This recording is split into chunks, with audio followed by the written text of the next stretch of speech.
Hello. If you're watching this, that means today is officially the day that Google Stadia closed its doors. One of 280 products in the Google graveyard that spot as of this recording right in between Google Currents and Google On And as for the people who claim that it didn't improve anything, well, it turns out I guess it did. And I already kind of had a feeling that its days were numbered as time went on. On the question is not only was less if and rather when, and now the question remains now that today's the last day. Hey, what cloud gaming's path go from here? In this video, we'll look at why and how the platform failed, a brief time of events, and how others can learn from its mistakes. This is a Google Stadia Postmortem. The project was being developed as early as 2016 and tested through the years 2017-2018 as Project Yeti, and admittedly the idea showed promise at first. As it turns out, that Phil Harrison actually, he was another person who tweeted in January 2018 that he was going back to Google to work on the project, which by that October would be known as Project Steam. And Harrison was also previously involved with the launches of the PlayStation 3 and Xbox One. Granted, that would be a matter for another day, and while he was not the only reason why the initial launch phase of those systems turned out the way they did, it certainly did not help matters. But still, things progressed as through the next year's Game Developers Conference. March 19th, 2019, where Stadia was officially revealed at Game Developers Conference that year by company's head Sundar Pichai, as well as the aforementioned Harrison. Though during that time, they showed a brief demonstration showing their most recent Assassin's Creed installment at the time, running on a regular display, a computer, a tablet, and even the Pixel, which will be important in a few moments. This caused many to actually hype up the service as the Netflix of gaming.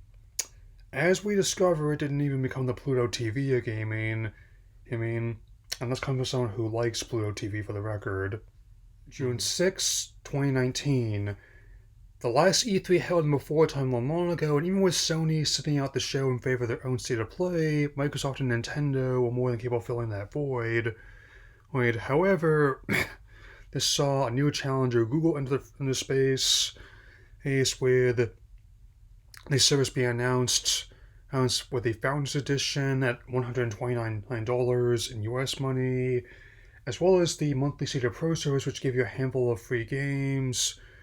So the only ones we bought launch were the Reboot Samurai Showdown and the Destiny 2 collection. Admittedly not bad picks, but again, this will tie in stuff I mentioned previously about not there being that many exclusives that made me, for sure, or others want to try it. They did announce plenty of partners, though, which include not limited to the likes of EA, Ubisoft, and Activision Blizzard. Those are some good partners, fellas.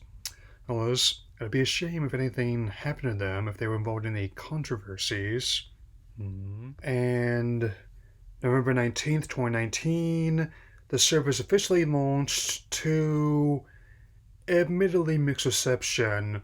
For everyone that did report a satisfactory experience with the service, there are many others that did not. Heck, some people either did not get the founders pack they needed to start playing, or even this launch codes was they needed to sign set their accounts, which admittedly is not the best look. And it's another case where I never personally knew anyone who had the service. Most people I know who have a Nintendo system, one from Sony, one of the PlayStations, or an Xbox from Microsoft, and in the defense of Google, well, it was against pretty stiff competition during that launch weekend, in the hence, which included not limited to Pokemon Sword and Shield, Star Wars Jedi Fallen Order, and Hideo Kojima's Death Stranding.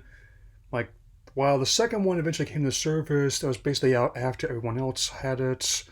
And the third one, Kojima was actually developing allegedly a follow-up to the game, which is now being worked on at Microsoft instead, as well as a full-on sequel at Sony. So there's that. And although there were admittedly still all the same problems, like the lack of major exclusives, the relative new novelty of game streaming compared to physically downloading or buying a game and saving it on your system or having like a physical disc or game card,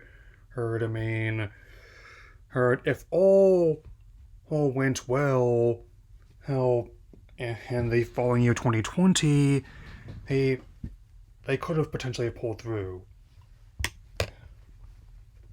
And to demonstrate the facts, that as you all may recall, all did not go well that year. I mean, even with the global situation and that caused video games to go from strength to strength in that environment, which is basically something that could have easily benefited them as it did not only the Switch, PlayStation, and Xbox lines, but also other people entering in the game streaming space. It seems there was just one unforced error after another in the year 2020 from Google, which included the obvious data limitations, and especially there were concerns about, at the time, that I hope I mentioned, about making sure enough bandwidth to go around for people who need it the most. And as I mentioned previously, Harrison just shrugged off the concerns, believing they would just raise data caps, while, again, entirely possible, no guarantee they would not do so without charging exorbitant rates for them. Trust me. As I mentioned before, I've been a part of settlements for people who are being gouged about that. And the year 2021 is the year, one might say, of cloud gaming dangerously. I mean, where rumors of Sony revamping PlayStation Now and folding it into PS Plus, where their method of streaming and downloading games of their vast archive more to come, was already proven true the following year. Here definitely sweeten things up, as with Microsoft, with Project xCloud being developed and later emerging as Game Pass for PC, Xbox, and basically any device that could even run the source of a web browser. That basically meant that people who previously were not into an Xbox could potentially sign for the service as well. And Amazon's Luna, even though their full-on gaming efforts have been met with also mixed reception at best, as they are admittedly very good at curating in a library of games and giving wants me to free my Prime account even, and also would not be against trying in NVIDIA GeForce Now, especially. Yeah.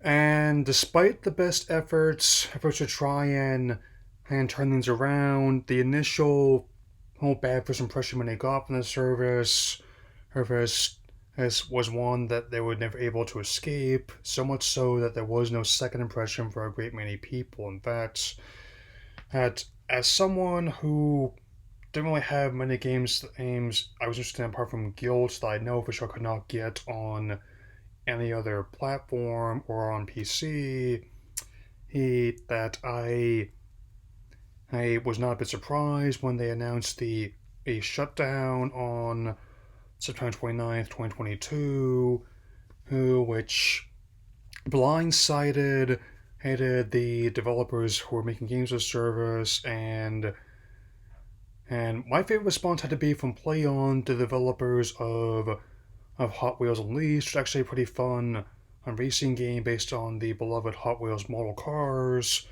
hers, and where they simply responded when they were asked, they told about the cancellation with a My Little Pony Nope gif. Yeah. Yeah. Which brings us to today, January 18, 2023, as as the service is officially closing with Worm Game, which was made to test the service and some titles are being migrated to other systems as well as saves in the case of things like Cyberpunk and Red Dead Redemption 2, and we're going to accommodate people who want to play on other platforms. Guilt is thankfully getting licensed out to Steam, PlayStation, Xbox, and Switch, so more people can try it. I mean, I definitely heard good things about that one. But other games being purchased by other platforms or retooled to work with other ecosystem sites, Stadia will simply fade into the ether, so to speak. That said, I think the disappointing role of service is a good lesson to be learned for our future cloud gaming endeavors. I would submit that Sony, Microsoft, Amazon, and Nvidia, name a few, have already learned from a lot of the mistakes Google made, and even though they're not with the other issues either, sometimes a key one that I've mentioned before, but I've mentioned it again, and it's a simple truth about how consumers. The companies in charge don't decide when the market is ready to adopt something. The market typically does. It took a while for people to accept optical discs as a format, even. And VR has growing pains, and even though I'm not entirely against the idea of the metaverse, even I think it's not quite ready for prime time just yet. I don't think it's the Oasis Ready Player One just yet. Is all I'm saying. I don't even think it's like the servers in Space Jam New Legacy. And as for why I ask why Nintendo doesn't get into this market, I usually respond with the start to the words "Virtual Boy Man in You." I thought so. Anyway, that'll be all for now, and I definitely have other more successful games in mind to talk about this month, as well as the next vlog in the Bad Batch tomorrow. And it will not be the last time I talk about a failed game system or service either in the near future. Not by a long shot. That'll be all for now. Take care, everyone.